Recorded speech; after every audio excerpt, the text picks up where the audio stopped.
लढेंगे लढेंगे लढेंगे. विश्वास वाटला मला लढणार आणि आपण जिंकणार. मी सिन्नरकरांचा मनापासून आभारी आहे. याचं कारण ज्या तुमच्या गल्लीतल्या एका किरकोळ भाजप नेत्यांनी या आमच्या मित्राच्या सभेमध्ये अडथळा आणला होता त्याला तुम्ही आज कचऱ्यात फेकून दिलेलं आहे. या गावगुंड्यांना मला सांगायचं आहे, तिथे तुमचे मोदी आणि शाह वर बसलेले असले तरी हा शिवरायांचा महाराष्ट्र आहे, हा डॉक्टर बाबासाहेब आंबेडकरांचा महाराष्ट्र आहे, हा महात्मा फुल्यांचा महाराष्ट्र आहे, हा शाहू महाराजांचा महाराष्ट्र आहे, हा सावित्रीबाई फुल्यांचा महाराष्ट्र आहे. इथे तुमची दडपशाही चालणार नाही. आणि गेल्या मे महिन्यात निर्भय बनो आंदोलन सुरू झालेलं आहे. मी असं मानतो निर्भय बनो आंदोलनामध्ये अधिकाधिक नागरिक सहभागी होत आहेत. मगाशी यांनी सांगितलं 50 सभा झालेल्या आहेत. लक्षात घ्या 50 सभा झालेल्या आहेत. आणि या दोन माझ्या कॉम्रेड्सचं म्हणा, साथींचं म्हणा, सहकाऱ्यांचं म्हणा, मित्रांचं म्हणा मी अभिनंदन करतो. एक आमचे कॅप्टन आहेत विश्वंभर चौधरी आणि आमचे व्हाईस कॅप्टन आहेत सध्या जे महाराष्ट्रातले चमकते तारे आहेत. तुम्ही जनता न्यायालय बघितलं असेल, त्यांच्यासाठी दोघांसाठी एकदा टाळ्या वाजवा जोरदार. गेलं वर्षभर, कारण मे महिन्यामध्ये मी पहिला दौरा पश्चिम महाराष्ट्राचा केला होता त्यांना माहिती आहे. त्यानंतर दुर्दैवाने आजारी पडलो. करोना नंतर जरा आजार पण वाढले, 4-5 रोग अंगावर काढले असल्यामुळे पुन्हा पुन्हा पुन्हा पुन्हा ते वर येतात. कराड सरांसाठी माझं वय जवळजवळ एकच आहे. पण आता डॉक्टरनी बाहेर पडायला आणि योग्य वेळी सभांमध्ये बोलायला परवानगी दिली आहे. नाहीतर डॉक्टरनी सांगितलं तुम्ही सभांमध्ये बोलायचंच नाही, तुमचं टेम्पर चढतं, तुम्हाला स्ट्रेस होतो, पुन्हा हार्ट अटॅक येईल. बायपास झाली आहे माझी, बायपास झाली आहे. पण आता डॉक्टर म्हणाले तुमचा शत्रू असा आहे की ज्याला घालवायलाच लागणार, तेव्हा तुम्ही लढायला बाहेर पडा. आणि तुम्हाला सांगतो मित्र हो, आम्ही लढणारे लोक आहोत. 45 वर्ष पत्रकारितेत घालवली, 7 वेळा तुरुंगात गेलो, त्यापैकी 2 वेळा या महाराष्ट्राच्या विधानसभेने प्रिव्हिलेज करून तुरुंगात पाठवलं. आणि महात्मा गांधी म्हणतात त्याप्रमाणे तुरुंग ही शाळा आहे. ज्याचे हात स्वच्छ आहेत त्याला तुरुंगाची भीती वाटत नाही. त्यामुळे जेव्हा जेव्हा मी तुरुंगात गेलो तेव्हा तेव्हा मला एक नवं ज्ञान मिळालं, नवं ट्रेनिंग मिळालं. त्यामुळे मी तुम्हाला सगळ्यांना सांगतो, पुढचा काळ कदाचित असा येऊ शकतो की जनतेला घाबरवण्यासाठी हे वर बसलेले 2 जे गुन्हेगारी स्वरूपाचे लोक आहेत, कोणते नावं मी घेत नाही, तुम्हाला माहिती आहे 2 बसलेत वर, ज्यांचा हद्दपारीचा इतिहास आहे, ज्यांचा दंगलीमध्ये खून करण्याचा इतिहास आहे, हे कदाचित सर्वसामान्य माणसाला, तुम्हाला, आम्हाला सगळ्यांना तुरुंगात पाठवतो. आम्ही बघितली आणीबाणी. तुरुंगाची भीती आम्हाला दाखवू नका. आम्ही तुरुंगात सुद्धा शिबिरं घेऊ, तुरुंगात सुद्धा शाळा बनवू, तुरुंगात सुद्धा तुमच्या विरुद्ध कट करू आणि तुमचं सरकार उलथून पाडू. कट करू म्हटल्यावर पोलीस बघतील हा कसला कट करतोय. मी सांगतो तुम्हाला, तुमचं पण प्रबोधन करतो पोलिसांचं. तुम्ही माझे मित्र आहात. पोलिसांच्या जेव्हा पगाराच्या वगैरे मागण्या असतात तेव्हा ते आम्हीच लावून धरतो, हे लक्षात घ्या. पोलिसांना 8 तास ड्युटी पाहिजे ही मागणी पहिल्यापासून मीच लावून धरली. तो पोलीस हमारा दोस्त आहे, तुम्ही काय काळजी करू नका, आम्हाला मारू नका म्हणजे झालं. मुद्दा हा आहे की अशा प्रकारे तुरुंगात टाकतील. मला जेव्हा अर्थरोड तुरुंगात टाकलं पहिल्या वेळेला, 4 दिवसाची शिक्षा होती, प्रिव्हिलेज मोशन. शरद पवार मुख्यमंत्री होते त्यावेळेला. माझ्या कोठडीमध्ये कोण होते? पत्रकाराला असा अनुभव असा असतो. माझ्या कोठडीमध्ये बॉम्बस्फोटातले सगळे गुन्हेगार होते, संजय दत्त सकट. गंमत झाली मोठी. 4 दिवस मी बाहेर आलो आणि तुरुंगातल्या सगळ्या यांच्या भ्रष्टाचारावर आणि गोंधळावर एक लेख लिहिला. ते जेलर होते आपले, फुले आंबेडकरवादी होते, त्यांनाच माझ्यापेक्षा जास्त वाईट वाटायचं. ते म्हणायचे सर तुम्ही कोठडीत बसू नका, माझ्या केबिन मध्ये येऊन बसा. मी म्हटलं असं कसं? महाराष्ट्र विधानसभेने मला शिक्षा दिली आहे ना, मला कोठडीतच बसायला पाहिजे. आणि कोठडीत मला बॉम्बस्फोटात अडकलेले पोलीस, कस्टम अधिकारी भेटत होते. आणि त्यानंतर मी 5 भागाची सिरीज दिली. मला विलासराव भेटले, विलासराव मंत्री होते तेव्हा. विलासराव म्हणजे तुम्ही आमची वाटच लावता. तुम्ही तुरुंगात गेलात तरी लिखाण सोडत नाही आणि बाहेर येऊन आमचे कपडे फाडता. तुमचं करायचं काय आम्हाला कळत नाही. दुसऱ्या वेळेला मला शिक्षा झाली, महाराष्ट्र विधानसभेने दिली, कारण चक्रधर स्वामींच्या लीळा चरित्र ग्रंथावर गाढवासारखी भाषणं विधान परिषद केली आमदारांनी. यांनी लीळा चरित्र वाचलेलं नाही, यांना कोण चक्रधर स्वामी माहित नाही, यांना गोपू देशपांडे एपीडब्ल्यू मध्ये लेख लिहिणारे त्याही पेक्षा जास्त माहित नाही. म्हणजे बहुसंख्य आमदार गाढव आहेत. या म्हणजे गाढवाचा अपमान आहे, माफ करा मला, पण बहुसंख्य आमदार हे बिंडोक आहे, कसलाही अभ्यास नाही, याविषयी माझी खात्री झालेली आहे. तर मला पुन्हा 10 दिवसाची शिक्षा दिली, पुन्हा आर्थर रोड. पण तेव्हा विलासराव मुख्यमंत्री होते. विलासरावांनी विधान परिषदेला सांगितलं, या माणसाला तुरुंगात पाठवला का हा आपलीच गोची करतो, तेव्हा आपण असं करूया, या माणसाची 10 दिवसाची शिक्षा 1 दिवसाची प्रतिकात्मक करूया. मग मला 1 दिवसाची शिक्षा दिली. म्हणजे 24 तास राहावं लागतं तुरुंगामध्ये. तेव्हा पण अंडा सेलमध्ये. तेव्हा त्या अंडा सेलमध्ये कोण होतं माहितीये? केतन पारेखचं जे प्रकरण झालं होतं तुम्हाला माहिती असेल, केतन पारेख भ्रष्टाचार, त्यातले सगळे लोक. मला तर खजिनाच मिळाला. आणि दुसऱ्या माझ्या बाजूच्या कोठडीमध्ये होते प्रिया राजवंशी नटी, तुम्हाला माहिती असेल, तिचे खुनी देवानंदचे 2 भाचे. आणि तुरुंगातली व्यवस्था मला दिसली. तुरुंगामध्ये तुम्हाला सर्व काही मिळतं, दारू सकट सगळं काही मिळतं. तेव्हा मी सिगरेट ओढायचो. त्या केतन पारेखच्या म्हणजे तो जो देवानंदचा भाचा होता केतन आनंद, त्याने मला डनहिल सिगरेट दिली. बघा, मला म्हणा सर, म्हणजे कसं आहे, तुम्हाला तुरुंगात ठेवतात, कोठडी वेगवेगळी असते, पण दिवसातले 2 वेळा बाहेर आणतात, जेवायच्या वेळेला, चहाच्या वेळेला, सरांना माहिती असेल. तर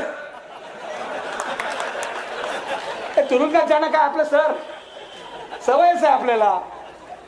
तर ते बाहेर आणतात. त्यांनी मला डनहिल सिगरेट दिली. तेव्हा मी सिगरेट ओढायचो. मला म्हणाल, सर अच्छी सिगरेट है, आपको दे रहा हूं, इसके बारे में लिखना मत, नहीं तो हमें नहीं मिलेगी. तुरुंगातलं जेवण अत्यंत वाईट. अक्षय कडकडीत चपात्या. त्या चपात्याचं सरपण म्हणून वापरतात, तुम्ही लक्षात घ्या. त्या चपात्या कैदी खात नाहीत. आतमध्ये कोठडीमध्ये सर्व कैद्यांनी धान्याचे डबे आणून ठेवलेले असतात आणि त्या चपात्यांचं सरपण करतात. ही आपली तुरुंग व्यवस्था आहे.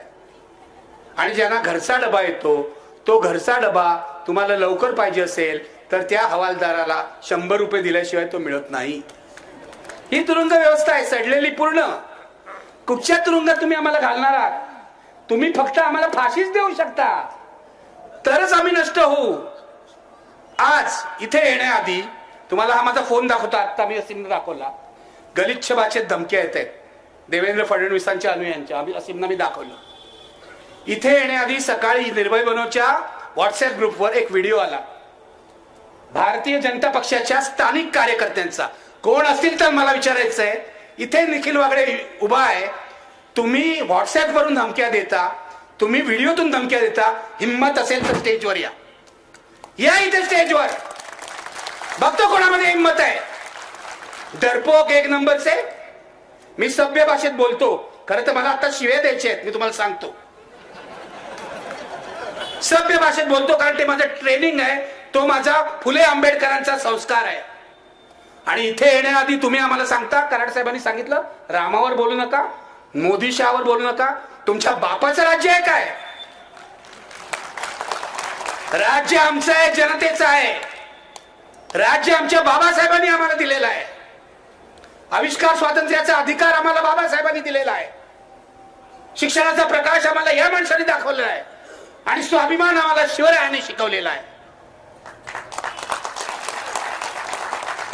तुम्ही कुठचे तरी टिनपाट लोक कसले तरी झेंडे घेऊन फिरता आणि देवाच्या नावाने धुडगूस घालता. तुम्ही आम्हाला धमक्या देता आणि आता धमकी दिलेली आहे. विचारा विश्वंभरना की तुम्ही जर बाहेर गेलात आणि तुमच्यावर कोणी हल्ला केला आणि तुमच्या जीवाला धोका निर्माण झाला तर आम्ही जबाबदार नाही, अशी धमकी दिलेली आहे या भाजपच्या लोकांनी. बरोबर आहे. मी यांना सांगतो, आता हिम्मत असेल आम्ही इथे जेवणार, जेवून जाणार. रस्ता पण सांगतो तुम्हाला कुठे जाणार ते. हिम्मत असेल तर हल्ला करून दाखवा. हिम्मत असेल तर हल्ला करून दाखवा. आम्ही अहिंसक माणसं आहोत, पण आमची अहिंसा ही दुबळ्याची अहिंसा नाहीये, लक्षात घ्या. स्वतःचं संरक्षण करण्यासाठी कोणाचे हात रोखायचे आणि कोणाचे हात मोडायचे हे आम्हाला माहिती आहे. मी बाबासाहेबांचा अनुयायी आहे. मी गांधीजींचा विचार काही बाबतीत मानतो. सत्य अहिंसा यावर माझा विश्वास आहे. त्यामुळे मी माझ्या पोरावरही कधी हात उचललेला नाही. उगाचच्या उगाच कोणावरही हात उचलणार नाही. अहिंसा हे माझं व्रत आहे, धर्म आहे. पण तुम्ही जर आम्हाला वाटेल तसे वागवणार असाल, शिवीगाळ करणार असाल, तर एक दिवस तुमचं तोंड कायमचं बंद केल्याशिवाय आम्ही राहणार नाही, एवढंच सांगतो. आणि ह्या लोकांना, हा माणूस संत वाङ्मय सांगतो, हे कामगार नेते आहेत, हा असीम आमचा लॉयर आहे, यांना तुम्ही धमक्या देता.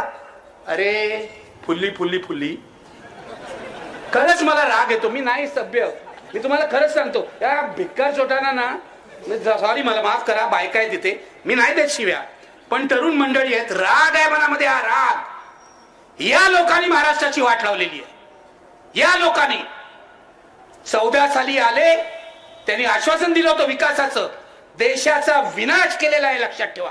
गेल्या 9 वर्षामध्ये या देशाचे खरे दुश्मन जर कोण असतील तर ते नरेंद्र दामोदर दास मोदी आणि अमित शहा हे आहेत, लक्षात घ्या. या देशाचे खरे दुश्मन. कारण सर्व बाबतीत या देशाचा इंडेक्स खाली गेलेला आहे. आविष्कार स्वातंत्र्याच्या बाबतीत, आरोग्याच्या बाबतीत, आर्थिक प्रगतीच्या बाबतीत, सर्व बाबतीमध्ये. आणि पत्रकार मित्र येते आहेत, नमस्कार करतो. कुठे आहेत ते? हा, इथे आहेत. नमस्कार करतो. याच्याकडे तुम्ही माझे व्यवसाय बंधू आहात, पण 45 वर्ष पत्रकारितेत घालवल्या. तुमचा काही दोष नाही, त्या तुमच्या हरामखोर मालकांचा दोष आहे. 45 वर्ष पत्रकारितेत घालवल्यावर 10 वर्षापूर्वी आम्हाला मोदींनी आमचा राजीनामा घेतला. माझा, राजदीप सरदेसाईंचा, सिद्धार्थ वरदराजांचा, जे म्हणून मोदी विरोधी पत्रकार आहेत त्याला टिपून टिपून राजीनामा घेतला. माझं चॅनल, माझं नेटवर्क 18 3000 कोटीला विकत घेतलं. कोणी? अंबानीनी. तर माझ्याकडे आले अंबानीचे लोक, तुमचा काय विचार आहे? म्हटलं विचार काय असायचा, जे मी करतोय तेच करणार. तुम्हाला काढून टाकायचं असेल तर काढून टाका. चुकीच्या पद्धतीने काढून टाकलं तर मी कोर्टात जाईन, साधी गोष्ट आहे. सकाळी आले, एचआरचा माणूस, नाही सर असं नका करू, आम्ही तुम्हाला 2 वर्षाचा पगार देतो अगाऊ, पण तुम्ही जा इथून. म्हटलं लिहून द्या. संध्याकाळी 5 वाजता माझ्या टेबलवर चेक तयार होता. अंबानीकडून 2 वर्षाचा पगार मी वसूल केला. राजीनामा तर ते घेणारच होते. याच्याकडे अंबानीच्या माणसांनी बोलून मला विचारलं की तुमचा विचार काय? म्हटलं माझा विचार जो संविधानाचा विचार आहे. पत्रकाराला विचार काय असतो? संविधानाची चौकट आहे, तोच विचार असतो. सत्य सांगणं हा माझा विचार आहे. मग कसं होणार? कैसा होगा तो आप देखिए. अगर मुझे रखना है तो रखिए, नहीं तो मैं जा रहा हूं घर. आचार्य जावडेकरांचा आदर्श माझ्या समोर आहे. आचार्य जावडेकर नवशक्तीचे संपादक होते. ते सांगायचे संपादकाचा राजीनामा नेहमी संपादकाच्या वरच्या खिशात पाहिजे. माझा असतोच वरच्या खिशात नसला तर मनात असतो. तुम्ही माझ्यावर अन्याय कराल. IBN लोकमतचा मी संपादक झालो तेव्हा माझी एकमेव अट होती, तुम्ही पगार मला किती द्या. मी पगार सुद्धा विचारला नाही. 100% स्वातंत्र्य पाहिजे. 2014 पर्यंत मला 100% स्वातंत्र्य मिळालं. 100 ना 101% यांना विचारा. दर्डाची पण हिंमत नव्हती माझ्या पुढे येऊन बोलायची. हे मी अनेकदा इंटरव्ह्यू मध्ये सांगितलंय. दर्डा आमचा स्लीपिंग पार्टनर होता. स्लीपिंग पार्टनर म्हणजे कळतंय ना, म्हणजे इन्व्हेस्टिंग पार्टनर होता. इन्व्हेस्टिंग पार्टनर, त्यांनी भांडवल गुंतवलं होतं. पण दर्डा सुद्धा मला सांगू शकत नव्हता, कारण माझ्या पाठीशी राजदीप सरदेसाई उभे होते. आणि त्यांनी मला सांगितलं होतं 9 वाजता जायचं आतमध्ये तू, 9 ते 10 बातम्या, 10 ते 11 आजचा सवाल, 9 ते 11 तुला जे काय तिथे गोंधळ घालायचा तो घाल, बोलायचं ते बोल, 11 वाजता बाहेर आल्यावर बघू काय करायचं. मला कोणीही त्या बाबतीत अडथळा करण्याचा प्रयत्न केला नाही. पण नरेंद्र मोदी राज्यावर आले आणि मला पहिला फोन आला विजय दर्डा यांचा. महाराष्ट्रातले काँग्रेसचे महान खासदार विजय दर्डा, लोकमतचे मालक यांचा. आणि त्यांनी असं सांगितलं की निखिल वागळे, आता आपलं सरकार बदललेलं आहे. आपलं म्हणजे? मी म्हटलं सरकार बदललंय पण ते मोदींचं आहे. त्यांना त्याच वेळेला ते आपलं वाटत असावं. आम्ही जावडेकरच्या विरोधात एक बातमी दिली होती. प्रकाश जावडेकर माझा समकालीन आहे, दूरदर्शनवर आम्ही काम करत होतो, बरोबर होता. जावडेकरनी 2 फ्लॅट घेतले लबाडी करून सरकारी कोट्यामध्ये, बरोबर आहे, लक्षात आहे. तर जावडे इतके निर्लज्ज लोक, अरे संपादकाला डायरेक्ट फोन करतात ऑफिसमध्ये, जावडेकरच्या ऑफिसमधून. जरा काहीतरी काँग्रेसवाल्यांसारखी लबाडी तरी करा ना, दुसऱ्याकडून फोन करायचं. ते सुद्धा त्यांच्यामध्ये नाही. काँग्रेसच्या काळात सुद्धा आम्हाला फोन यायचे, पण असे आडून हे डायरेक्ट जावडेकरच्या ऑफिस मधून, हा ती बातमी काढा. अरे बातमी काढायला काय आम्ही तुमच्या घरचे नोकर आहोत का? बातमी लागली आहे, बातमी चालतीये, लोक बघतायत. दरडाचा कोल घोटाळा झाला, कोळसा घोटाळा, तेव्हा सुद्धा मी सातत्याने किमान 8 ते 10 कार्यक्रम केले किरीट सोमय्याला बोलवून. आणि हे नालायक भाजपवाले मला विचारतात, दरडाच्या कोल घोटाळ्याविरुद्ध तुम्ही नाही केलं? अरे जा आणि आर्काइव्ह पहा. निखिल वागळे सत्य कधीही दडपत नाही. सत्यविषयी रामाचा जर वारसदार असेल ना तर आम्ही आहोत, हे लक्षात घ्या. तुमचे रोज खोटं बोलणारे नरेंद्र मोदी आणि अमित शहा नाही आहेत, खोटारडे 1 नंबरचे. आणि त्यांचा तो महाराष्ट्रातला पिट्टू देवेंद्र फडणवीस, बोलणार आहे मी त्याच्याबद्दल.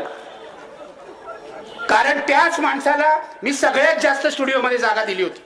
मला अधिकार आहे.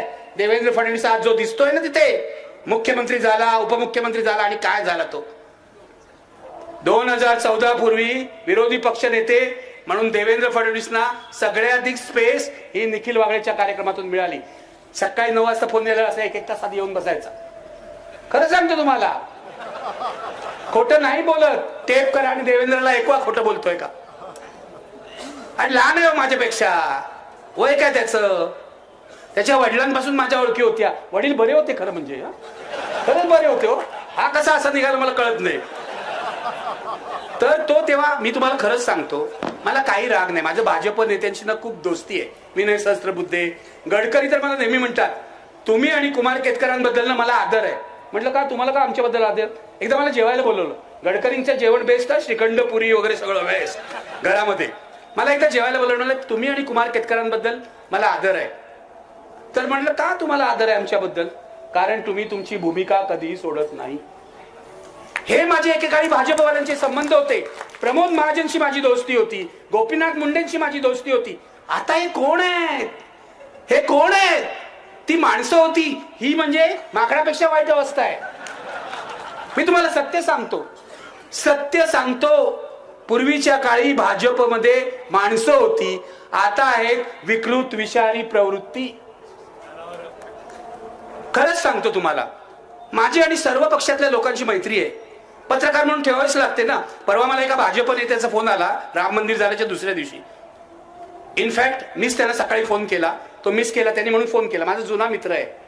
एकदा प्रमोद महाजननी माझ्यावर डिफेमेशनची केस घातली, तेव्हा त्या केसमध्ये हा ज्युनियर वकील होता. तेव्हापासून तो मला ओळखतो, जुना मित्र आहे माझा. तर मी त्यांना फोन केला, म्हटलं नाव सांगत नाही, माफ करा मला, मित्र आहे आपला, उद्या सुधारेल अशी खात्री आहे मला. मी म्हटलं आता राम मंदिर झालं ना, आता उगाच गोंधळ घालू नका, आता शांत राहा. तुमची इच्छा पूर्ण झाली ना, बहुसंख्य हिंदूंना आनंद झाला ना, मग आता दंगली बिंगली करू नका. ते मीरा रोडला जे चाललंय ते थांबवा, एवढंच सांगायला मी फोन केला. मग गप्पा झाल्या, हे झालं ते झालं, आणि याच्यातला एकही शब्द खोटा नाही. त्यांनी मला सांगितलं, निखिल तुम्ही ना एकदा अमित शहाला भेटलं पाहिजे. मी म्हटलं माझी काय हरकत नाही. मी मनात म्हटलं पत्रकार आहे, कुणालाही भेटू शकतो. दाऊद इब्राहिमला भेटू शकतो, तर अमित शहाला का नाही भेटू शकत? भेटू शकतो ना. पत्रकाराला कुठेही बंदी असता कामा नये. पत्रकारांनी कोणाला भेटावं. अमित शहानं वेगळा माणूस आहे, वेगळा माणूस. आता मला वेगळा माणूस म्हणजे काय मला कळत नाही. आम्हाला जे दिसतं त्यापेक्षा तो वेगळा असेल तर यांना दिव्य दृष्टी असेल. म्हटलं ठीक आहे, मी भेटायला काहीच हरकत नाही. नरेंद्र मोदींना सुद्धा मला भेटायला हरकत नाही, मी पत्रकार आहे. पण नरेंद्र मोदींनी एवढी हिंमत दाखवली पाहिजे की मला मुलाखत द्यायची आणि माझ्या प्रश्नांना उत्तर द्यायचं. माझं जाहीर आव्हान आहे नरेंद्र मोदींना, तुमच्यामध्ये हिंमत असेल तर निखिल वागळेला मुलाखत द्या किंवा रवीश कुमारला मुलाखत द्या. निखिल वागळे जाऊ दे, रवीश कुमारला मुलाखत द्या. पण नरेंद्र मोदी इतके डरपोक आहेत की 2014 साली सत्तेवर आल्यावर पहिली गोष्ट त्यांनी काय केली तर अंबानीशी हातमिळवणी करून 3000 कोटी रुपये आमच्या मालकाला देऊन आम्हाला सगळ्यांना नोकरीवरून काढून टाकलं. याचं कारण आम्ही जर राहिलो असतो, मी राजदीप सरदेसाई किंवा इतर लोक, सागरिका घोष आणि इतर लोक, तर आम्ही यांचे वाभाडे काढले असते. 10 वर्ष निखिल वागळे नरेंद्र मोदींमुळे मेनस्ट्रीम मीडियाच्या बाहेर आहे, लक्षात घ्या. 10 वर्ष झाली आज बरोबर. 2014 ते त्याआधी 8 वर्ष आम्ही IBN लोकमत कसं चालवलं तुम्हाला माहिती आहे. कोणाला स्पेअर केलं नाही. अरे हे जे आहेत ना लोक, केशव वगैरे उपाध्ये, यांना मी बनवलंय प्रवक्ता. एक दिवस गोपीनाथ मुंडे माझ्या कार्यक्रमात होणार होते. तर आता 9 वाजता गोपीनाथ मुंडेंचा 7 वाजल्यानंतर मोठा प्रॉब्लेम असायचा. तेव्हा ते 9 वाजता येणार की नाही, चुकीचा अर्थ काढू नका मी सांगतोय. तर ते 9 वाजता येणार की नाही याचं टेन्शन मला.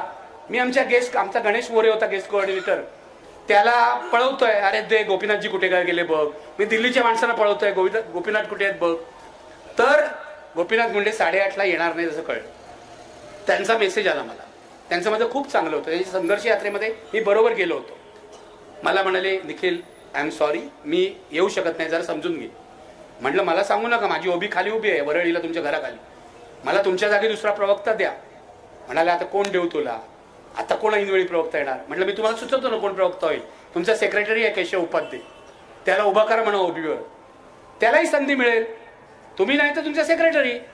त्या दिवशी केशव उभा राहिला पहिल्यांदा कॅमेरा समोर.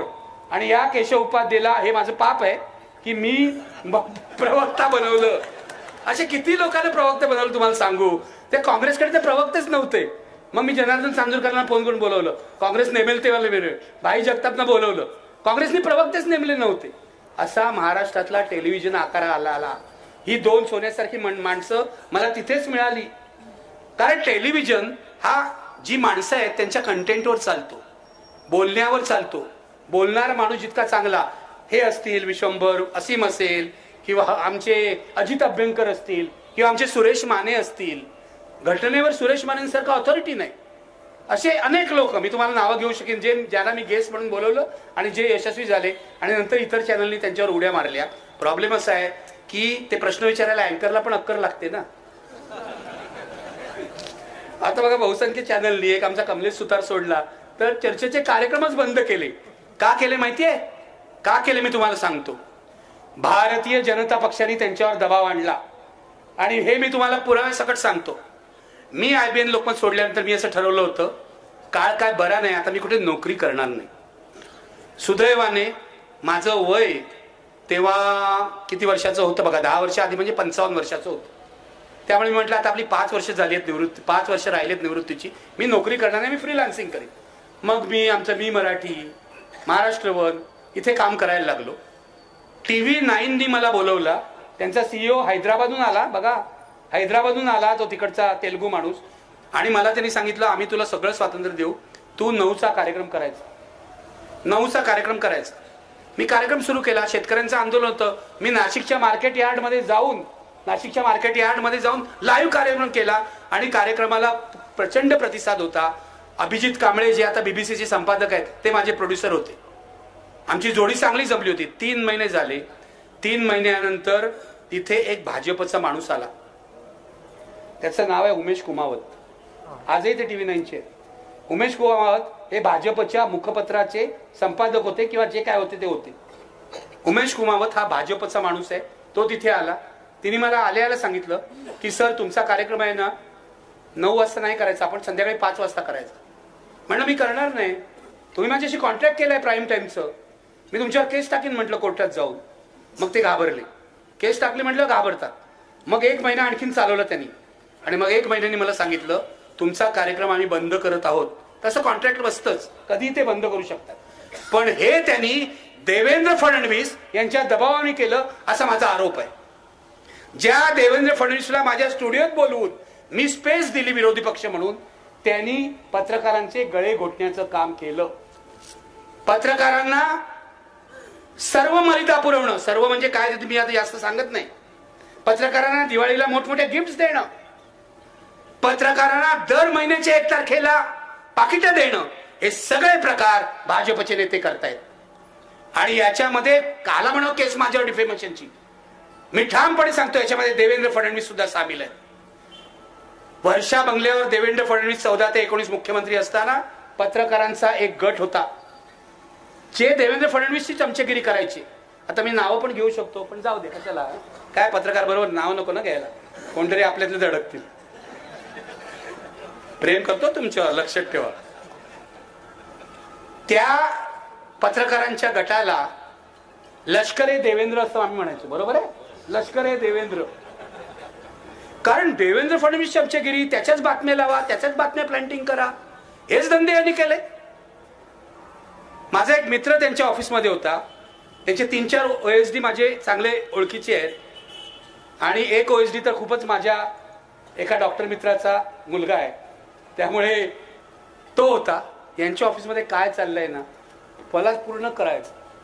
देवेंद्र फडणवीसला मी एवढी स्पेस दिल्यामुळे जेव्हा मुख्यमंत्री झालंय 14 साली तेव्हा त्यांनी पहिली मुलाखत मला दिली. कॅश न्यूज म्हणून इंग्लिश चॅनल होतं, वेब पोर्टल, त्याला. तर हे माझे देवेंद्र फडणवीसशी संबंध सांगण्याचा मुद्दा असा मित्र हो तुम्हाला की हा एकेकाळी बरा असलेला माणूस, एकेकाळी तत्वांशी काहीतरी थोडीशी बांधिलकी असं दाखवणारा माणूस आता पूर्णपणे खलनायक झालेला आहे. सत्तेचा मास, सत्तेची चटक, सत्तेसाठी वाटेल ते. देवेंद्र फडणवीस ही अधपतनाची, राजकीय अधपतनाची सगळ्यात खालची पायरी आहे, लक्षात. मी तुम्हाला आवाहन करतो की या माणसाला महाराष्ट्राच्या राजकारणातून हद्दपार करा. याचं कारण माझा राग नाही त्यांच्यावर. उद्या कुठेतरी जाऊन पापक शालन करेल तर बरं होईल. पण इतका घाणेरडा माणूस मी 14 नंतर दुसरा बघितला नाही. अरे तू 14 ते 19 होताच ना मुख्यमंत्री. मंत्र्यांना काय अधिकार नाही. मोदी स्टाईल, पूर्ण मोदी स्टाईल त्याचं काम होतं. मंत्र्यांना काय अधिकार नाही, मी सगळं चालवतो. मंत्री नुसते बसून हा हा हो, माझं मुलाखत जाऊन बघा. रात्री काय करतात ते आता मी काय बोलू. पण ते जाऊ दे, त्यांचं रात्रीचं काय हुडी घालून कुठे जायचे आपल्याला माहित नाही, त्याच्याविषयी आपल्याला काय संबंध नाही. पण मुळामध्ये 19 साली जेव्हा उद्धव ठाकरेंनी, मी शिवसेनेचा टीका करत होतो तुम्हाला सगळ्यांना माहिती आहे. बाळासाहेब ठाकरेंशी मोठा संघर्ष मी केलेला आहे. शिवसेनेचे हल्ले पचवलेले आहेत. पण उद्धव ठाकरेंना अमित शहानी फसवलं हे मी तुम्हाला स्पष्टपणे सांगतो. आणि हे केवळ उद्धव ठाकरेंनी मला नाही सांगितलं, मी असा विश्वास नाही ठेवत. मी माझ्या सर्व सोर्सेस कडून कन्फर्म केलेला आहे. उद्धव ठाकरेंना अमित शहानी 50-50 करू, म्हणजे 2.5 वर्ष तुम्हाला 2.5 वर्ष मला असं आश्वासन दिलं होतं. आणि अमित शहानी असंही सांगितलं होतं मंत्रिमंडळामध्ये सुद्धा 50-50% प्रतिनिधित्व असेल. हे भाजपवाले खोटारडे, जन्मतः खोटारडे, कारण यांची मातृसंघटना खोटारडी. 25 सालपासून इतिहास बघा या संघाचा. खोटं बोलण्याचाच इतिहास आहे, दादांत खोटं बोलण्याचा. हे सगळे नथुरामचेच वंशज आहेत तो, बाकी काही नाही यांचं. राम वगैरे काही नाही, पूर्ण नथुरामचे वंशज आहेत. मी तुम्हाला सांगतो, तुमची जर सत्ता आली, काँग्रेसवाले कोणी असतील किंवा राष्ट्रवादी किंवा वंचितचं तर मला अभिनंदन करायला पाहिजे. तुम्ही पण आलात महाविकास आघाडीत, मला खूपच आनंद झाला. प्रकाश आंबेडकर आणि त्यांचं कुटुंब हा माझ्या आत्मीयतेचा विषय आहे. मी अनेक वेळा राजगृहावर गेलोय. मला सुजात माहिती आहे, मला अंजली ताई माहिती आहेत, मला माझे वैयक्तिक संबंध आहेत. पण आता पत्रकार म्हणून टीका तर करावी लागते ना. पण आले महाविकास आघाडीत. आणि आज महाराष्ट्रामध्ये महाविकास आघाडी सर्वात कणखर बनलेली आहे, लक्षात घ्या. काँग्रेस, शरद पवार, उद्धव ठाकरे, वंचित, हे कॉम्बिनेशन अनबिटेबल आहे. अनबिटेबल आहे. आणि कपिल ते आहेत, CPI CPM वगैरे बाकी सगळे आमचे कपिल पाटील वगैरे आहेत. कपिल पाटीलनी तर तिथे नितीश कुमार सोडून गेले बीजेपी मध्ये, पण आमचा कपिल पाटील महाविकास बरोबरच राहिलेला आहे. त्याचा स्वतंत्र झेंडा त्यांनी लावलेला आहे. हे सगळे मिळून महाराष्ट्रामध्ये 47% मतं होतात, 47%. आणि भाजप आणि त्यांचे ते भाजप, शिंदे आणि अजितदादा मिळून 40%च्या वर जात नाही. आणि शिंदेजी तर खालीच जाणार आहे. आज माझ्याकडून लिहून घ्या, हे भाजपवाले इतके बेकार, खुंची, कृतघ्न आणि गलिच्छ आहे की उद्या ते शिंदेना आणि अजितदादांना सुद्धा कचऱ्याच्या पेटीत टाकतील. लिहून घ्या माझ्याकडनं. 45 वर्षाचा राजकारणाचा अनुभव आहे म्हणून बोलतोय. शरद पवारांवर मी खूप टीका केली आहे, पण महाराष्ट्रात शरद पवारांच्या प्रगल्भतेचा दुसरा नेता नाही.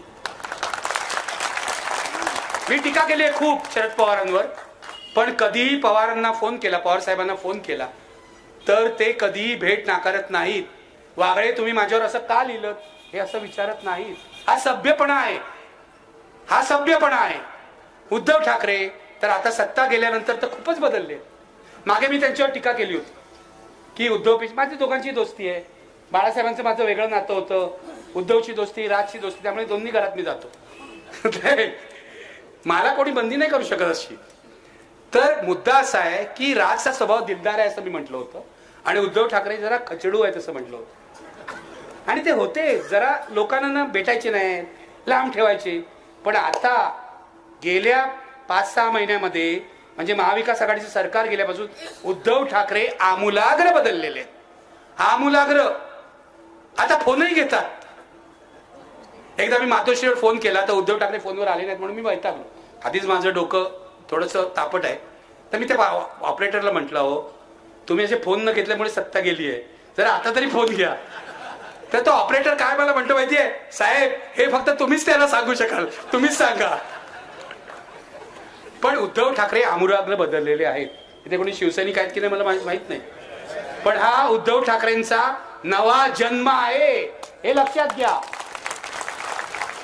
आणि मी उद्धव ठाकरेंचा पूर्ण समर्थन अशासाठी करतो की आज लढाई उद्धव ठाकरे विरुद्ध भाजपशी नाहीये, आज लढाई लोकशाही विरुद्ध हुकुमशाही अशी आहे. आणि माझ्यावर विश्वास ठेवा, माझी सवय जुनी आहे. उद्धव ठाकरे जर चूक केली ना तर हाच पहिला माणूस असेल त्यांच्यावर टीका करणार. पण आज महाराष्ट्रामध्ये मी कधीही आवाहन केलं नाही, आज पहिल्यांदा करतोय.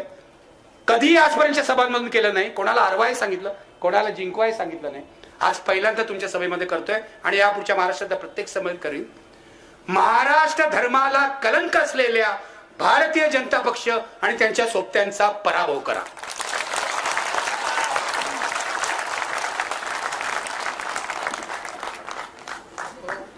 महाराष्ट्र मेला तरी राष्ट्र मेले, महाराष्ट्र विना राष्ट्र गाडा कसा चाले. हे कोणाचं आहे माहितीये? सेनापती बापटांचं आहे. महाराष्ट्र मेला तरी राष्ट्र मेले, महाराष्ट्र विना राष्ट्र गाडा कसा चाले. मित्रो, ही लढाई मोदी शहा विरुद्ध बाकी सगळे नाही. ही लढाई मोदी शहा आणि त्यांचे फडणवीसांसारखे गुलाम विरुद्ध महाराष्ट्र ही आहे.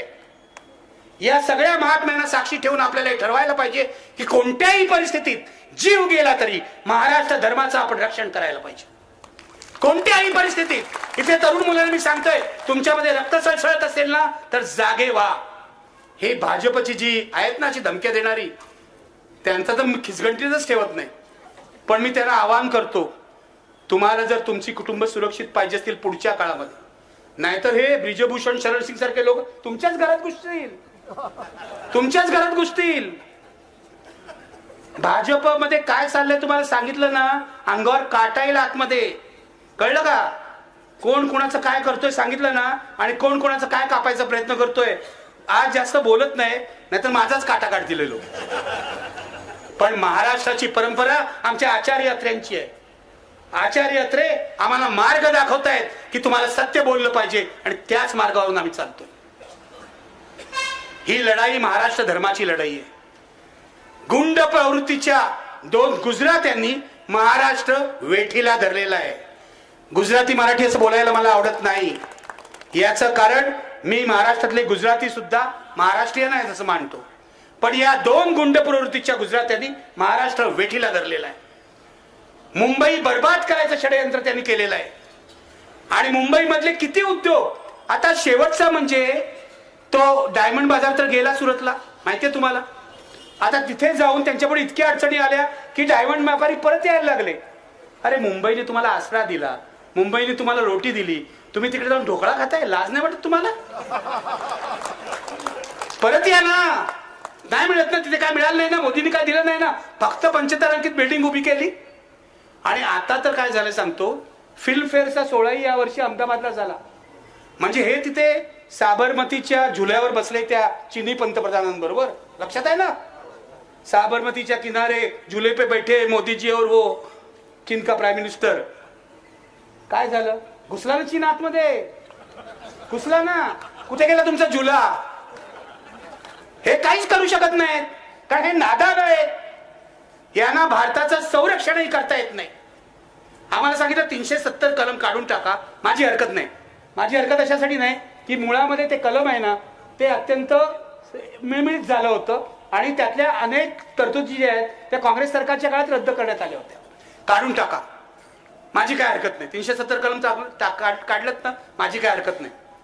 त्याचं नाहीतरी ते निरुपयोगी होतं, भावनिक होतं.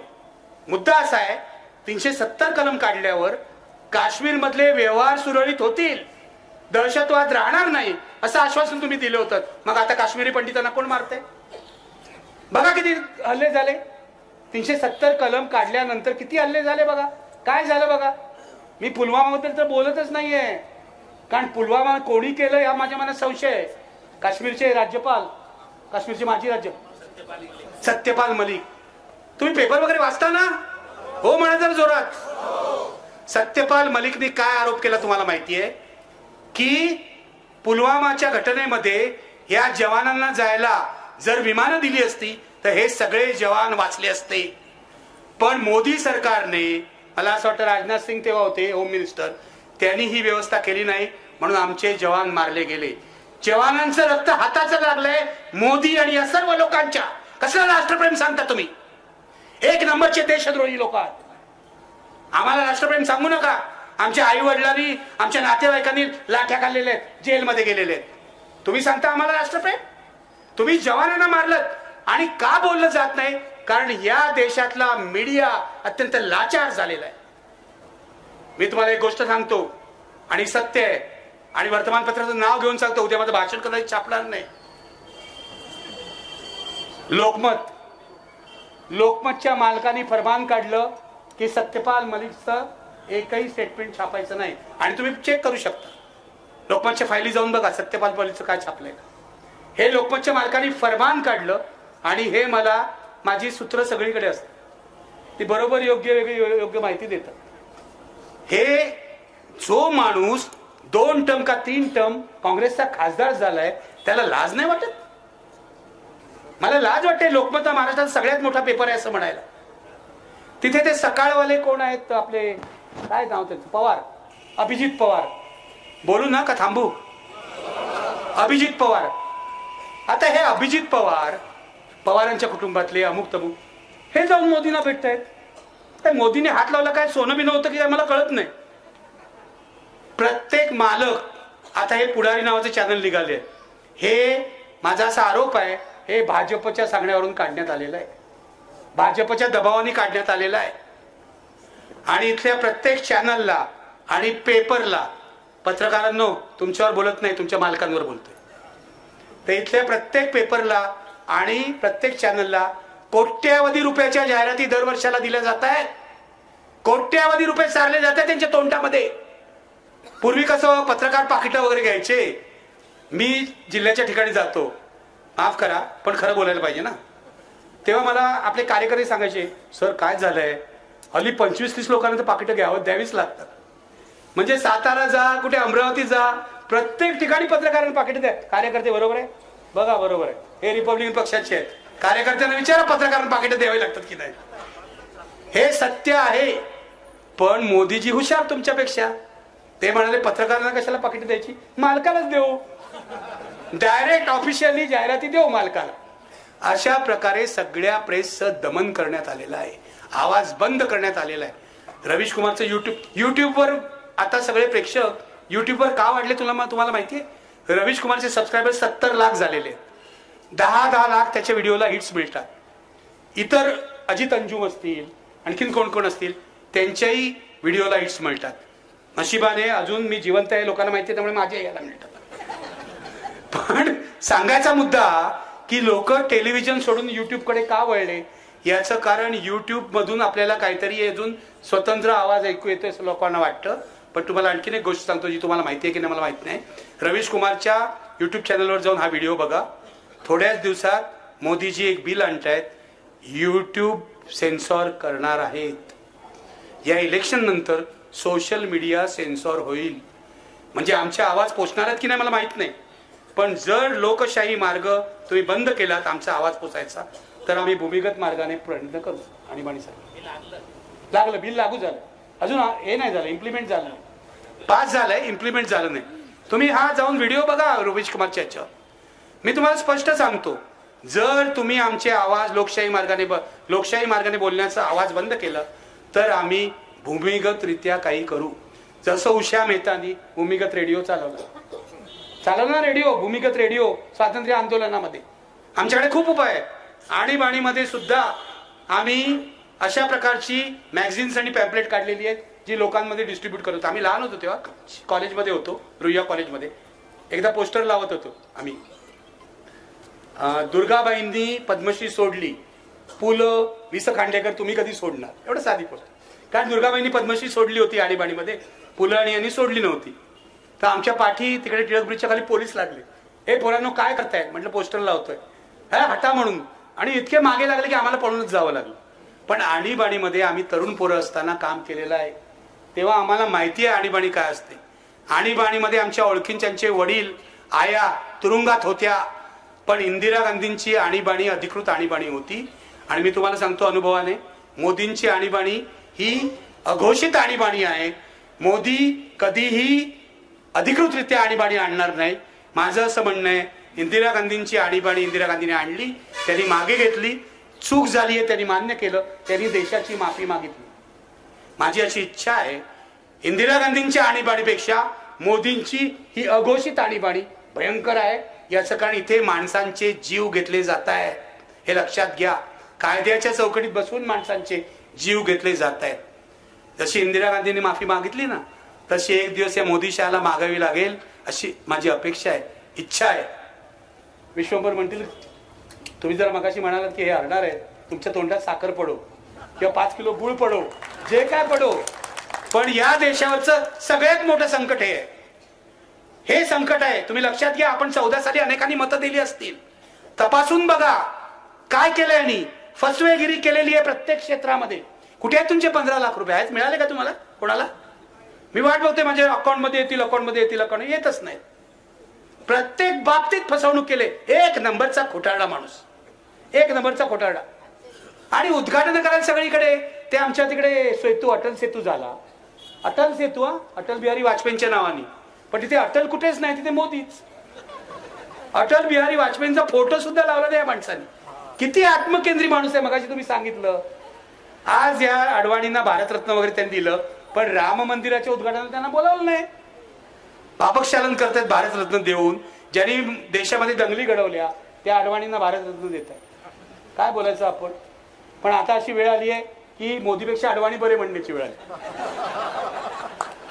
एक राक्षस आला तर त्याच्यापेक्षा मोठा महाराक्षस, मग तो पूर्वीचा राक्षस बरा होता असं म्हणायची वेळ येते. प्रॉब्लेम आहे सगळा आपल्या देशाचा. तर या राक्षसांचा पराभव करा. हे रामाचं नाव घेतात आणि अधर्माचं काम करतात, यांचा पराभव करा. मी तुम्हाला सांगतो, मी गप्प बसणार नाही विधानसभा निवडणुकीपर्यंत.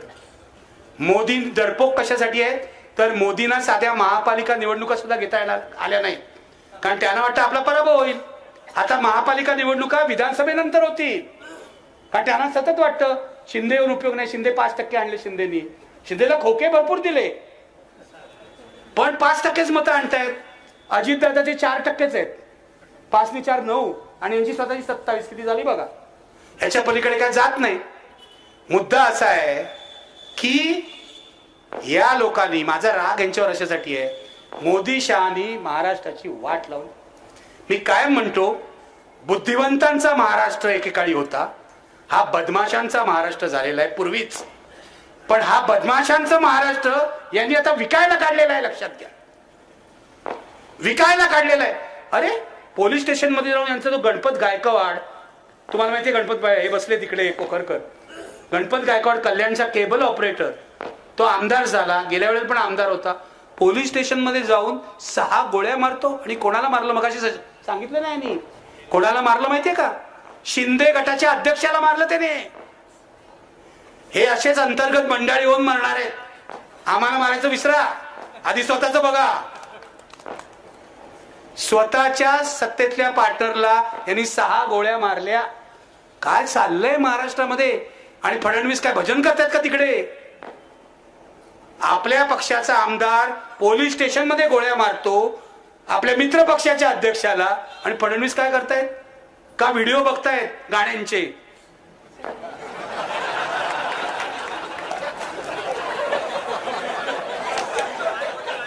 मी कोणाचं नाव घेतलेलं नाही, लक्षात ठेवा. तुम्ही असताय का असताय मला माहित नाही. माझं म्हणणं एवढंच आहे की महाराष्ट्रातली कायदा सुव्यवस्था पूर्ण कोसळलेली आहे. तुम्हाला माहिती आहे गेल्या 8 महिन्यामध्ये महाराष्ट्रामध्ये 9 जिल्ह्यामध्ये दंगली झालेल्या आहेत, कोल्हापूर सकट या दंगली पद्धतशीरपणे घडवल्या आहेत.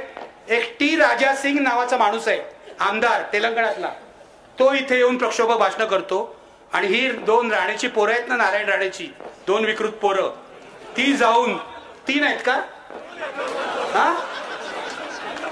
हा टिल्लू पिल्लू मी असे बोलत नाही, तो सगळा अधिकार मी संजय राऊतांना दिलेला आहे. मी असं बोलत नाही कोणाच्या उंचीवरून वगैरे, मला असं आवडत नाही.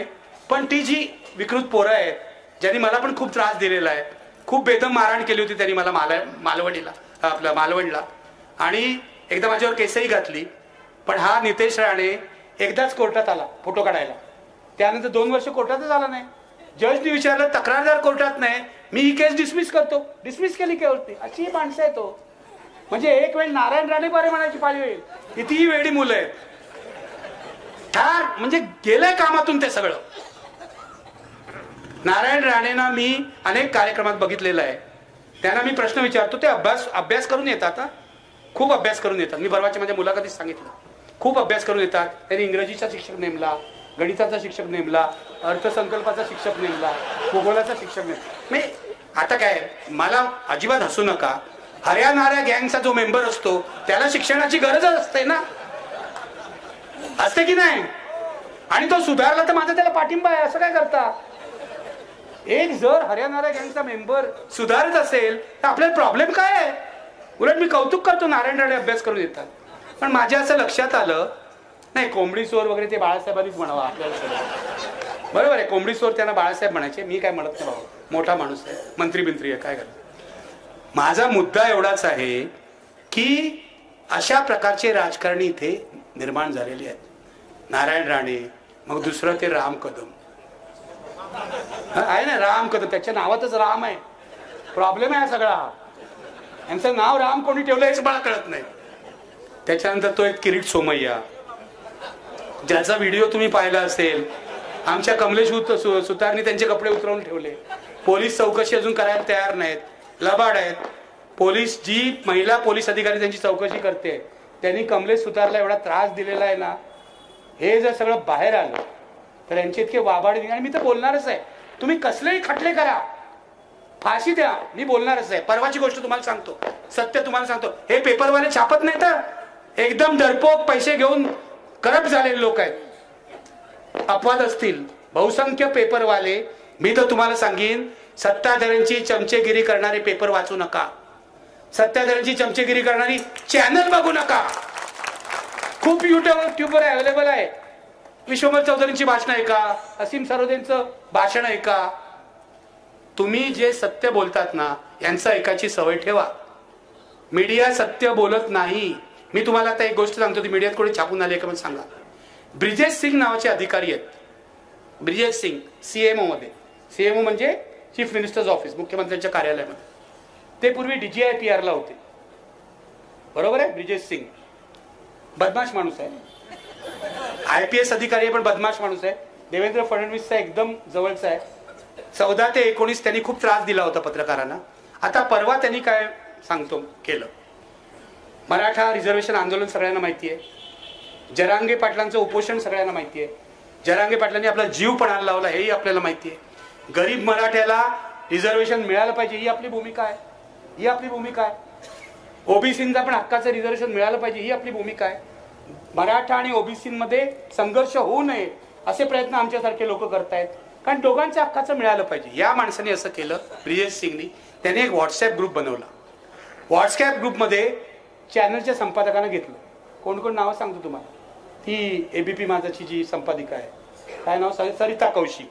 तिला तर धड मराठी सुद्धा येत नाही, तरी तिला संपादक केलं, तर सोडून दे. त्याच्यानंतर निलेश खरे, त्याच्यानंतर उमेश कुमावत वगैरे वगैरे, अशी त्यांची नावं महत्वाची नाहीये. हा माणूस हे करत होता की जरांगे पाटलांच्या आंदोलनाला प्रसिद्धी देऊ नका असं या संपादकांना सांगत होतं.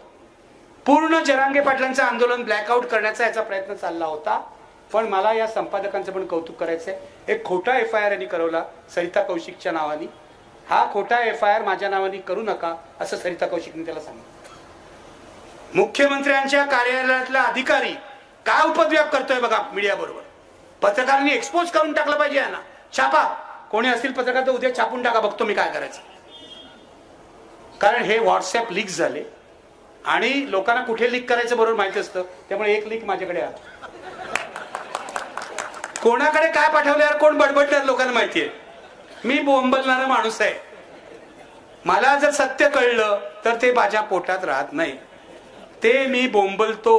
माझ्या घरचे पण लोक म्हणतात की तुम्हाला काय सगळं खरं बोलायची गरजच आहे का, हळूहळू बोला ना. पण हळूहळू सत्य कसं बोलायचं. सत्य हा सूर्यप्रकाश आहे, तो सूर्यप्रकाश अंगावरच येतो, तो हळूहळू येत नाही, तो लख सूर्यप्रकाश येतो. हे लक्षात घ्या. आम्हाला बाबासाहेबांनी जर शिकवलं असेल तर हे शिकवलं आहे, लक्षात घ्या. बाबासाहेबांनी जी पत्रकारिता केली, मग ती मूकनायक असेल, प्रबुद्ध भारत असेल, काही असेल, त्या पत्रकारितेच्या पावलावर पाऊल टाकून आमची पत्रकारिता पुढे चाललेली आहे.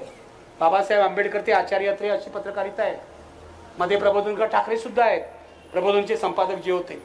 मग मला सांगा सत्य कसं दडवायचं. मला सांगा, तुम्ही वकील सत्य दडवत असाल कदाचित, तू नाही पण कोर्टामध्ये, पण हे सत्यवचनी वकील आहेत. पण मुद्दा असा आहे की मला सत्य का दडवता येत नाही तुम्हाला सांगतो. कारण सत्य बोलणं सगळ्यात सोपं असतं, काहीच लपवावं लागत नाही. आता फडणवीस असा आहे तर असा आहे, खलनायकता आहे. मागे फडणवीस बरा होता, मी बरा बोलत होतो, काही लपवावं लागत नाही. या ब्रिजेश सिंगनी स्पष्टीकरण द्यावं की आपण असं केलं की नाही. आणि जरांगे पाटलांना माझं आव्हान आहे की हे यांनी केलेलं सिद्ध झालं तर काय करायचं ते त्याचं करा तिकडे. काय चाललंय या महाराष्ट्रामध्ये विचार करा मित्रांनो. या महाराष्ट्राची बर्बादी केली आहे. हा संतांचा महाराष्ट्र होता, हा बुद्धिवंतांचा महाराष्ट्र होता, हा विचारवंतांचा महाराष्ट्र होता. गांधीजी म्हणायचे की महाराष्ट्र हे कार्यकर्त्यांचं मोहोळ आहे. यांनी कार्यकर्त्याला खोके देऊन काय केलं त्याचं. प्रत्येक कार्यकर्त्याला कोण ते 40 टोणगे आहेत. टोणगेच म्हणतो मी त्यांना, टोणगे. बाळासाहेब ठाकरेंनी यांना पदराखाली घेतलं नसतं ना, त्यांना कसलीच नोकरी मिळाली नसती. हे 40 टोणगे आहेत. लाज नाही वाटत त्याला शिंदे पासून सगळ्यांना. शिंदेचा उत्कर्ष उद्धव ठाकरेंच्या काळात झालेला आहे. माझे आनंद दिघेंचे चांगले संबंध होते. आनंद दिघे असताना शिंदेचं हे काय होतं मला माहितीये, ज्युनियर कार्यकर्ते होते. आनंद दिघे वारले, अचानक ऍक्सिडेंट झाला वगैरे. आता त्याच्या खोलात मला जायला सांगू नका. पण आनंद दिघे गेले आणि शिंदेचा उत्कर्ष झाला.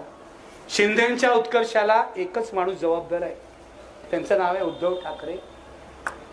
उद्धव ठाकरेंनीच त्यांना सगळं दिलेलं आहे. आणि हा माणूस अतिरेकी महत्वाकांक्षेच्या ला बळी पडतो. हा बरोबर आहे, उद्धव ठाकरेंचं एक चुकलं की एका चुकीच्या वेळी त्यांनी त्यांचा अपमान केला. उद्धव ठाकरे अत्यंत चिंताजनक परिस्थितीत आजारी होते कोविडच्या काळात. तुम्हाला माहिती आहे 21 साली असा त्यांना पक्षाघात झालेला होता. त्यांना स्पायनल कॉर्डचा विकार होता की त्यांना सही करता येत नव्हती. एक अत्यंत खतरनाक ऑपरेशन त्यांच्यावर हरकिशनदास हॉस्पिटलमध्ये करण्यात आलं. तुम्हाला सांगतो, घाणेरडी माणसंही त्यावेळेला फडणवीसांचा एक दूत माझ्या घरी आला आणि मला म्हणाला, ही बातमी आहे की उद्धव ठाकरे असे आजारी पडलेले आहेत, त्यांना सही करता येत नाही, ही बातमी जरा तुम्ही कुठेतरी द्या. बघा किती घाणेरडी माणसं. महाराष्ट्राची संस्कृती आहे, एक माणूस आजारी पडलाय असं नाही लिहित आपण त्याच्याबद्दल, असं नाही लिहित आपण त्याच्याबद्दल. पण फडणवीसांचा दूत येतो आणि मी फडणवीसांचा दूत म्हणतोय, मी इथे नाव घेणार नाही, मला सगळे पुरावे आहेत. माझ्या घरी तो 3 तास बसला होता, कारण माझा परिचित आहे. फडणवीसाच्या कार्यालयात सुद्धा माझी माणसं आहेत, फडणवीसला माहिती आहे बरोबर कोण कोण आहे. तर उद्धव ठाकरे अशा प्रकारे अतिशय गंभीररित्या आजारी असताना तुम्ही त्यांचा काटा काढायचा प्रयत्न करता. त्याच वेळेला शिंदेचाही सुरू झालेला आहे, नंतर नाही झालेलं आहे. त्याच वेळेला शिंदेचा हा कट सुरू झालेला आहे. आणि मग शिंदेना लालूच मिळाली. आयुष्यात कधी शिंदे मुख्यमंत्री झाले नसते. ठाण्यापलीकडे काय नाही त्यांचं. ठाणे जिल्ह्याचे नेते आहेत, चांगले आहेत, संघटक चांगले आहेत, मनानी बरे आहेत, लोकांना पैसे बिशे वाटत असतात, चांगले. हा म्हणजे मदत म्हणून हो. पण मुद्दा असा आहे की हे कधी आयुष्यात मुख्यमंत्री झाले नसते, दगाबाजी केली म्हणून मुख्यमंत्री झाले. आणि उद्धव ठाकरेंनी त्यांच्यावर आंधळा विश्वास टाकला, ही उद्धव ठाकरेंची चूक आहे, म्हणून हे 40 टोणगे त्यांच्या बरोबर गेले. दुसरं काही नाही. उद्धव ठाकरेंना दगा दिला. महाराष्ट्रात असं दगाबाजीचं राजकारण फार वेळा घडलेलं नाही आणि इतक्या मोठ्या प्रमाणात घडलेलं नाही. कोट्यवधी रुपयांची खोकी यांना मिळालेली आहे. कोण आहे ते? काय आहे? भारत कोण? तो गोगावले, संजय शिरसाट, कोण आहे ते? हा, यांना नगरसेवक पण कोण करणार नाही. तो अब्दुल सत्तार एक, तो एक भयंकर माणूस आहे. हा हा, पण दादा भुसे त्यातल्यातच बरे असतील ना, का नाही? ते पण वाईटच आहे. वाईट असतील, मला माहित नाही त्यांच्यावर. पण अब्दुल सत्तार, हा अब्दुल सत्तार काँग्रेसमध्ये होता तेव्हा त्याला वाढदिवस साजरा करायची हौस आहे. तेव्हा हेलिकॉप्टर आणून वाढदिवस साजरा केला होता. आम्ही 3 दिवस IBN लोकमतवर बातमी लावली होती. आता पण त्यांनी असेच उपद्व्याप केले ना, काहीतरी माईकवर जाऊन काय दम देतोय आणि त्या हिचा नाच ठेवला. कोणती? काय? कोण? गौतमी पाटील. त्या बिचारीचा काही दोष नाही, आपण तिला टार्गेट करू नये. ती एक कलाकार आहे, ती त्याचं करते. जिथे सुपारी मिळते तिथे जाते. पण हा तिथे स्टेजवर चढून लोकांना दम देतोय. कसली संस्कृती आहे तुमची? ही महाराष्ट्राची संस्कृती आहे? हे शिवाजी महाराजांनी तुम्हाला शिकवलं? मग मी तुम्हाला सांगतो, माझ्या हातात जर महाराष्ट्राचं पोलीस खातं दिलं ना, देणार नाही कोण, कारण पोलीस खात्याच्या महासंचालकपदी लक्ष्मी शुक्ला बसलेले आहे. या स्वतःच भ्रष्ट आहेत असं माझं मत आहे. गाला म्हणा डिफेमेशन, आपण बघून घेऊ. हे वकील आहे तू माझा. मुद्दा असा आहे की पोलीस खातं जर माझ्या हातात दिलं ना, तर यांच्यापैकी अर्धे आमदार मी जेलमध्ये टाकले. अर्धे आमदार जेलमध्ये टाकले. इतके ते भ्रष्ट, बदमाश. आणि तुम्ही त्यांना मतं कसली देताय? मला तुम्हाला विचारायचं आहे, कोण आहे इकडचा आमदार? कोण आहे? कुठची पार्टी? आता अजितदादांबरोबर गेले. पाडा त्यांना, पाडा. निवडून आले तेव्हा कुठे होते? आता ईडीच्या भीतीने जर अजितदादांबरोबर गेले असतील तर पाडा. भारतीय जनता पक्ष, शिंदे आणि अजितदादांचा एकही माणूस निवडून देऊ नका. मी तुम्हाला थेट आवाहन करतोय, महाराष्ट्र जर तुम्हाला वाचवायचा असेल तर यांना आधी खड्ड्यात गाडावं लागेल, हे लक्षात घ्या. कारण महाराष्ट्राच्या मातीशी बेईमानी केली आहे. मी थेट सांगतोय, महाविकास आघाडी मजबूत आहे. महाविकास आघाडीचा उमेदवार जरी बरा नसला तरी यावेळेला त्याला मत द्या. त्याला कसा सुधारायचा आपण बघू. पण यावेळेला पर्याय फक्त महाविकास आघाडी. आणि मी नागरिक म्हणून सांगतोय, नागरिक म्हणून हे तुम्हाला सांगतोय, कारण जर तुम्ही भाजपला मत दिलं तर महाराष्ट्राची शक्ल होतील. मुंबई महाराष्ट्रापासून तोडली जाईल, हे लक्षात घ्या. तुम्हाला जर हे चालणार असेल तर तुम्ही जरूर करा. मला काय फरक नाही पडत. माझं वय 65 वर्ष आहे. माझं सगळं झालेलं आहे. आता जगण्यापुरते पैसे आहेत. तुम्हाला जर खड्ड्यात घालायचं असेल महाराष्ट्रात तर घाला. पण मला स्वस्त बसवत नाही. मी बाहेर पडलोय याचं कारण मला माझा महाराष्ट्र, शिवरायांचा महाराष्ट्र, बाबासाहेबांचा महाराष्ट्र, महात्मा फुलेंचा महाराष्ट्र, शाहू महाराजांचा महाराष्ट्र, संतांचा महाराष्ट्र जगला पाहिजे, वाचला पाहिजे, वाढला पाहिजे असं वाटतं. आणि ते तरुण माणसं जी बसली आहेत, मला फेसबुकवर दिसतं भगतसिंगच्या जन्मदिवशी आणि भगतसिंगच्या पुण्यतिथीला भगतसिंग भगतसिंग भगतसिंग टाकतात. मग हा भगतसिंग जर तुम्हाला तरुणांना आठवत असेल तर मुळामध्ये भगतसिंग हा साम्यवादी होता, कम्युनिस्ट होता. त्यांनी जी जीवाची बाजी लावली तशी लोकशाही वाचवण्यासाठी जीवाची बाजी लोकशाही पद्धतीने, अहिंसक पद्धतीने लावायला तयार राहा. भगतसिंगचा हिंसेला विरोध होता. त्यांनी जी हिंसा केली ती अपवादात्मक हिंसा होती, हे लक्षात घ्या. आपल्याला कोणत्याही प्रकारची हिंसा करायची नाही, शांततेने सगळं करायचंय. पण महाराष्ट्राच्या मुळावर उठलेल्या या 2 गुंडांचा आणि त्यांच्या गुलामांचा पराभव करायचा आहे. एवढं कळकळीचं आवाहन करतो. तुम्ही ऐकून घेतलं त्याबद्दल धन्यवाद. जरा खोलात जाऊन राजकारण बघा. Thank you very much. एकदा फक्त निर्भय बनवची घोषणा देऊया. बसा बसा जरा, एवढ्या लवकर नाही होणार. 1 मिनिट बसा. सर्वांना विनंती आहे की राष्ट्रगीत आपल्याला घ्यायचं आहे, कोणीही जागा सोडू नका. मी निर्भय बनू म्हणेन, तुम्ही निर्भय बनू म्हणा. खाली बसा, खाली बसा थोडा वेळ. इतका वेळ आपण थांबला, सगळ्यांना व्यवस्थित ऐकलं. अहो तुम्ही राष्ट्रप्रेमी आहात, राष्ट्रगीताला थांबा. मी निर्भय बनू म्हणेन, तुम्ही निर्भय बनू म्हणा माझ्या नंतर. निर्भय बनो, निर्भय बनो, निर्भय बनो. थँक्यू.